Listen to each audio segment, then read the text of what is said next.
Mangalapuram cricket ഗ്രൗണ്ടിൻ്റെ 360 degree കാഴ്ചകളാണ്.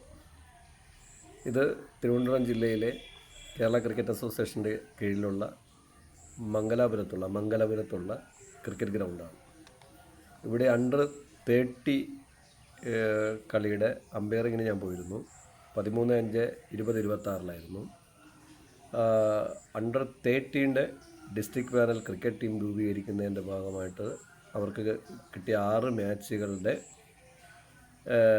അമ്പയറിങ്ങിലേക്കാണ് ഞാൻ പോയത്. ഞാനത് പ്രേക്ഷകരുടെ അത് പറയാനല്ല വന്നത്. നിങ്ങൾ നോക്കിക്കേ, ട്രിവാൻഡ്രത്ത് കേരള ക്രിക്കറ്റ് അസോസിയേഷൻ്റെ കീഴിൽ ഇൻ്റർനാഷണൽ ലെവലിൽ അണ്ടർ 30 മുതൽ അങ്ങോട്ടുള്ള എല്ലാ കുട്ടികൾക്കും, വുമൻസിനായാലും ഗേൾസിനായാലും ബോയ്സിനായാലും അങ്ങനെ എല്ലാവർക്കുമായിട്ട് ഇൻ്റർനാഷണൽ ലെവലിൽ വളരെ കുഞ്ഞിലെ തന്നെ കളിച്ച് വളരാൻ രീതിയിൽ ക്രിക്കറ്റ് ഗ്രൗണ്ട് ഒരുക്കി വച്ചിരിക്കുകയാണ്. പുതിയ തലമുറകൾക്ക് കിട്ടിയിരിക്കുന്ന ഏറ്റവും വലിയ ഗിഫ്റ്റാണത്. അതിൻ്റെ 360 ഡിഗ്രി കാഴ്ചയാണ് നിങ്ങളീ കാണുന്നത്.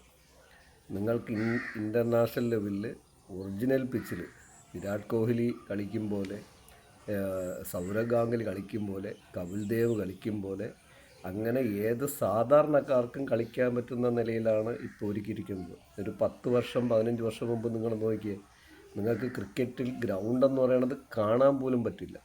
വളരെ സാമ്പത്തികമായിട്ട് മുന്നിൽ നിൽക്കുന്നവർ കളിച്ചിരുന്ന കളി. ഇപ്പോൾ അതൊക്കെ മാറി നല്ല രീതിയിൽ നിങ്ങൾക്ക് ഓപ്പർച്യൂണിറ്റി ഒരുക്കി വെച്ചിരിക്കുകയാണ്. ആ കാഴ്ചകളാണ് നിങ്ങൾ കണ്ടുകൊണ്ടിരിക്കുന്നത്. ഇപ്പോൾ നിങ്ങൾ കാണുന്നത്, ഞാൻ എൻ്റെ യാത്രയിൽ കൂടി സഞ്ചരിക്കുമ്പോൾ മുംബൈ എയർപോർട്ടിൽ ഡൊമസ്റ്റിക് ടെർമിനലിൽ ഇരിക്കുമ്പോൾ ഒരുപാട് നേരം ഫ്ലൈറ്റിന് ബാക്കിയുണ്ടായിരുന്നു. അപ്പോൾ പിന്നെ അവിടെ കണ്ട കാഴ്ചകളിലേക്ക് പോയി. ഈ കാഴ്ചകളിലേക്ക് പോകുമ്പോൾ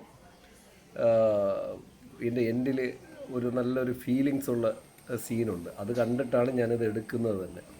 അപ്പോൾ ആ കാഴ്ചകളിലേക്ക് പോകുമ്പോൾ ഞാൻ അവിടെ കണ്ട ഒരു സംഭവം പറയാം. ഡൊമസ്റ്റിക് ആൾക്കാരാണ് ഏറ്റവും കൂടുതൽ യാത്ര ചെയ്യുന്നത്. അപ്പോൾ അതിൽ തന്നെ 95% പേര് ഇന്ത്യക്കാരായിരുന്നു. ആ ഇന്ത്യക്കാരെ ആരും തന്നെ പരസ്പരം ഒരു രീതിയിൽ ഒരു നോട്ടം കൊണ്ടുപോലും ആരെയും ബുദ്ധിമുട്ടിക്കുന്നത് ഞാൻ കണ്ടില്ല. രണ്ടാമത് അവിടെയുള്ള ഒരു ക്ലാസിക്കൽ ബാറാണ്. ഒന്നല്ല, ഇഷ്ടംപോലെ ഉണ്ട്. പക്ഷേ ഈ ബാറ് എനിക്ക് വളരെ ഭംഗിയുള്ള തോന്നി. ഇവിടെ 650 രൂപ മുതലാണ് പെഗ് സ്റ്റാർട്ട് ചെയ്യുന്നത്. ഇത് നല്ല ക്ലാസ് രീതിയിൽ ഒരുക്കിയിട്ടുണ്ട്. ആരായാലും ആ ബുദ്ധിമാന് അഭിനന്ദനം തന്നെയാണ് അറിയിക്കുന്നത്. നമ്മുടെ എയർപോർട്ടുകൾക്കകത്ത് കൂടി യാത്ര ചെയ്യുമ്പോൾ ഉണ്ടായ കാഴ്ചയാണ്. ഇതൊന്നുമല്ല ഇനി കാണാൻ പോകുന്ന കാഴ്ച. ഇങ്ങനെ തുടർന്ന് മുന്നോട്ട് പോയിക്കൊണ്ടിരിക്കുമ്പോൾ നിങ്ങൾ കാണും, ഈ കാഴ്ചകളൊക്കെ കണ്ട് മെല്ലെ മെല്ലെ ക്യാമറ മുന്നോട്ട് പോവുകയാണ്. കാണുന്നതാണ് കാഴ്ച. ഡൊമസ്റ്റിക് എയർപോർട്ടിനകത്ത് പഴയ കാലത്തുള്ള ഒരു കുഞ്ഞു കൊട്ടാരം ഗ്ലാസ് ഇട്ട് അതുപോലെ സൂക്ഷിക്കുന്നു. ഇതിനകത്ത് എന്തുണ്ടെന്ന് എനിക്കറിയില്ല കേട്ടോ. അകത്തോട്ട് ഞാൻ പോയിട്ടില്ല, അതിനുള്ള പെർമിഷനും കിട്ടിയില്ല. അത് എടുത്താലല്ലേ പോകാൻ പറ്റും. ഞാൻ ശ്രമിച്ചിട്ടുമില്ല. അത് നോക്കി, ഇത് ഗ്ലാസ് ഇട്ട് അകത്ത് നിന്നുള്ള ഒരു പഴയ രാജകൊട്ടാരം സൂക്ഷിച്ചിരിക്കുകയാണ്. പഴയ ഏതോ രാജാക്കന്മാരോ രാജ്ഞിമാരോ പെർമനൻ്റായിട്ട് താമസിക്കുകയോ അല്ലെങ്കിൽ അവർ അല്ലാതെ താമസിക്കുകയോ ചെയ്തിരുന്ന കൊട്ടാരം. പക്ഷെ അത് ഇടിച്ച് പൊളിച്ച് കളയാതെ നമ്മുടെ ഇന്ത്യൻ എയർപോർട്ടിനകത്ത് അത് കണ്ടപ്പോൾ എനിക്ക് വലിയ അത്ഭുതം തോന്നി. കാരണം ഇതാണ് സംസ്കാരം എന്ന് പറയുന്നത്. സായിപ്പാണത് കൂടുതൽ ചെയ്യണത് കണ്ടിട്ടുള്ളൂ. ഈ സംസ്കാരം രീതിയിൽ ചെയ്ത് എല്ലാവരെയും അഭിനന്ദനം അറിയിക്കുന്നു.